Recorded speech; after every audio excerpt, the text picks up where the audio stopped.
இயேசு உங்களை நேசிக்கிறார். பிரியமானவர்களே, இந்த நாளில் ஆண்டவர் நம்மளோடு பேசும்படியாய் வேதத்திலிருந்து இரண்டு வசனங்களை கூட வாசித்து இந்த வசனத்தின் வழியே ஆண்டவர் நம்மளோடு பேசுகிற காரியத்தை பார்ப்போம்.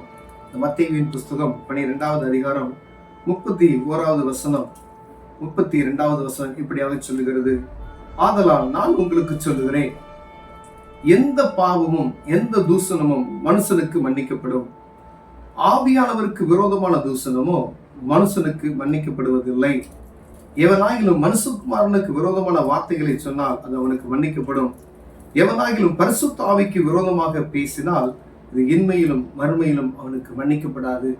பிரியமானவர்களே, ஆண்டவர் இந்த இடத்துல பரிசுத்த ஆவியானவருக்கு விரோதமாய் பேசினால் இன்மையிலும் மறுமையிலும் இந்த பாவம் மன்னிக்கப்படாது என்று சொல்லி வேதம் எழுதியிருக்கிறது. பிரியமானவர்களே, ஆண்டவராகிய இயேசு கிறிஸ்து நம்முடைய பாவத்தை மன்னிப்பதற்காக இந்த பூமிக்கு வந்தார் என்பதை நாம் அறிந்திருக்கிறோம். பாருங்க, பிதா தன் குமாரனை அனுப்பி, இயேசு கிறிஸ்துவை அனுப்பி, இந்த உலகத்தில் இருக்கிற மக்கள் எல்லாம் பாவத்தில் இருக்கிறார்கள், இவருடைய பாவங்களை ஒரு மாட்டின் ரத்தமோ கோழி ரத்தமோ ஒரு ஆட்டுக்குட்டியின் ரத்தமோ இந்த மனிதனுடைய பாவத்தை மன்னிக்க முடியாது என்று சொல்லி தன் சொந்த குமாரனை மனுஷ ரூபமாய் இந்த பூமிக்கு அனுப்பினார். அப்படி அனுப்பி ஆண்டவராக இயேசு கிறிஸ்து மனிதனுடைய பாவத்துக்காய் அடிக்கப்பட்டு நொறுக்கப்பட்டு சிலுவையில் அறையப்பட்டு மரித்து 3ஆம் நாள் உயிரோடு எழுந்தார் என்பதை நாம் அறிந்திருக்கிறோம். பிரியமானவரே, அவர் கிருபையுள்ளவர். அவர் நமக்காக தன்னுடைய இரத்தத்தையும் சிந்தி ஜீவனை கொடுத்தவர் என்பதை நாம் அறிந்திருக்கிறோம். நம்முடைய பாவத்தை மன்னிப்பதற்கு தன்னையே கொடுத்த குமாரன் அவர், பிதாவானவர் அனுப்பின குமாரன். அவருக்கு நீங்க விரோதமாய் நீங்க பேசிடலாம், ஆனா நான் போய் என்னுடைய தேற்றரவாளனை நான் உங்களுக்கு அனுப்புவேன், அவர் உங்களுக்கு போதிப்பார் என்று ஆண்டவர் சொன்னார். பார்த்தீங்களா? அவர் போனதுக்கு பின்பதாய் இந்த பூமியில இருந்து நம்மை தேற்றி ஆவியானவர் நடத்துகிற காரியங்களை நம்ம அறிந்திருக்கிறோம். இங்கு ஏதோ ஒரு போதகரோ ஏதோ ஒரு பிரசங்கியாரோ பேசிக் கொண்டிருக்கிறார் நாம் நினைக்கிறோம். ஆனால் பரிசுத்த ஆவியானவர் மூலமாய் அவர்கள் பேசப்படுகிறார்கள் என்கிற ஒரு விசுவாசத்தை நீங்கள் அறிந்து கொண்டீர்களானால் ஆண்டவர் உங்களோடு இடைபடுகிறார் என்பதை நீங்கள் புரிந்து கொள்ள முடியும். பிரியமானவர்களே, ஏன் பரிசுத்த ஆவியானவருக்கு விரோதமான காரியத்தை நாம் சொல்லக்கூடாது அப்படின்னா, ஒரு வானத்தையும் பூமியும் படைத்த தேவன், அவர் ஆவியான தேவன். ஆவியான தேவனுக்கு ரூபம் ஒன்றும் இல்லை என்று வேதம் சொல்லுகிறது. பிரியமானவர்களே, பிதா குமாரன் பரிசுத்த ஆவிய திரியேக தேவனை நாம் வழிபடுகிறோம். அந்த பரிசுத்த ஆவியன் எப்பொழுதும் எங்கும் இயேசு கிறிஸ்து சமாரிய ஸ்திரீயிடம் பார்த்து சொல்லுகிற ஒரு காரியம், பிதாவை நீங்க எங்கும் தொழுது கொள்ளும் ஒரு காலம் வரும் என்று சொன்னார். பார்த்தீங்களா?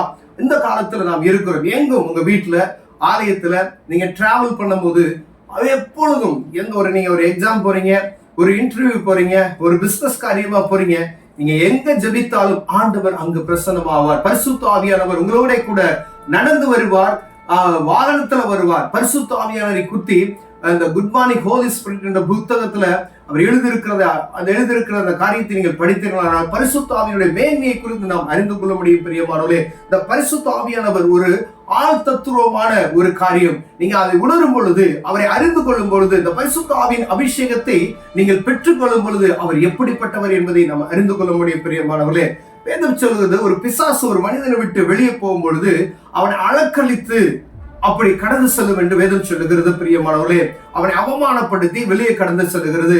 ஆனால் பரிசுத்த ஆவியானவர் உள்ளே வரும் பொழுது பரவசம் அடைகிறோம். ஆனால் அவர் வெளியே போகும் பொழுது, துக்க முகத்தோடு வெளியே போகும் பொழுது அமைதியாய் கடந்து செல்வார். நாம் அறியவே முடியாது. சிம்சோனுடைய காரியத்தை நாம் வாசித்திருக்கிறோம். பரிசுத்த ஆவியானவர் அவனை விட்டு எடுபடும் பொழுது ஒன்றும் தெரியவில்லை. ஆனால் அவனுக்குள்ள ஒரு பலனா, பரிசுத்த ஆவியானவர் எனக்குள்ள இருக்கிறார் என்ற ஒரு காரியத்துல நான் மீண்டுமாய் போய் அவனுடைய எல்லா கயிறுகளை நான் அத்து போடுவேன் என்று சொல்லி பெலிஸ்தரை முறியடிக்க போனான். ஆனா அவனை கட்டி குருடராக்கி போட்டார்கள் என்று வேதம் சொல்லுகிறது. பிரியமானவர்களே, பரிசுத்த ஆவியானவர் இருக்கிறார் என்று அநேக நேரங்களை நாம் அறிந்து கொண்டு எந்த காரியத்தையும் செய்ய முடியாது. என்னுடைய ஆவிக்குரிய வாழ்க்கை எப்படி இருக்கிறது? பரிசுத்த ஆவியானவருக்கு எனக்கும் இருக்கிற உறவு எப்படி இருக்கிறது? பரிசுத்த ஆவியினால் அனுதினம் அபிஷேகம் செய்யப்படுகிறனா? பரிசுத்த ஆவியானுக்கு விரோதமான காரியங்கள் நான் பேசியிருக்கிறேனா? பரிசுத்த ஆவியானவரை துக்கப்படுத்தக்கூடிய காரியம் எனக்குள் இருக்கிறதா? எது பரிசுத்த ஆவியானவரை நம்ம துக்கப்படுத்துகிறது என்பதை நாம் அறிந்து கொள்ளும்படி ஆண்டவர் வாஞ்சிக்கிறார். பிரியமானவர்களே, பரிசுத்த ஆவியானவருக்கு துக்கப்படுத்தக்கூடிய காரியங்கள், பாவமான காரியங்கள், ஆண்டவர் நமக்கு கொடுத்த பிரமாணங்களை சரியான முறையில் நாம் கடைபிடித்தோமானால், நீ கொஞ்சத்தில் உண்மையாயிரு, உன்னை அநேகத்துக்கு நான் அதிகாரியை மாற்றுவேன் என்று ஆண்டவர் சொல்லியிருக்கிறார். பிரியமானவர்களே, இயேசு கிறிஸ்துவின் இரத்தம் சகல பாவங்களை நீக்கி நம்மை சுத்திகரிக்கும் என்ற வேத வசனத்தை நாம் அறிந்து கொண்டோமே ஆனால் ஆவியானவர் நம்மளோடு இடைப்படுகிறதையும் பரிசுத்த ஆவியானவருடைய பிரசனத்தை நாம் உணர முடியும். ஆவியானவர் உங்களோடு பேசுகிறார். ஒருவேளை பரிசுத்த ஆவியானவரை துக்கப்படுத்துகிற எந்த ஒரு காரியத்தை நீங்கள் செய்யாதபடி எப்பொழுதும் ஜாக்கிரதையா இருக்கிறவர்களாய் ஆண்டவர் உங்களோடு பேசுகிறார். பிரியமானவர்களே, எந்த காரியத்துல பரிசுத்த ஆவியானவரை துக்கப்படுத்தி இருக்கிறீங்க என்பதை பார்க்கும்படியா யோசித்து பாருங்க. ஒருவேளை பரிசுத்த ஆவியானவர் நீங்க துக்கப்படுத்தி இருந்தீங்கன்னா தேவ சமூகத்துல மன்னிப்பு கேளுங்க. பரிசுத்த ஆவியானவர், ஆனா வேதம் சொல்லுகிறது அவருக்கு விரோதமாய் அவர் பேசினா மட்டும்தான் மன்னிப்பு கிடையாது. ஆனா பரிசுத்த ஆவியானவர் இழந்து போனீங்கன்னா மீண்டும் பரிசுத்த ஆவியானவர் கிறிஸ்துவின் வருகை வருவதற்கு முன்பதாய் இருக்கிறது நம்ம அறிந்து கொள்ள வேண்டும். பெருமாளே, கண்களை மூடுவோம், ஜெபம் செய்வோம், பரிசுத்த ஆவியின் அபிஷேகத்தை பெற்றுக்கொள்வோம். அன்பின் தகப்பனே, ஆண்டவரே, நாங்கள் இழந்து போன அபிஷேகத்தை பெற்றுக்கொள்ள உதவி செய்யுங்க ஐயா. பரிசுத்த ஆவியானவரை நாங்கள் அறியாமல் அநேக முறை துக்கப்படுத்துகிறோம்.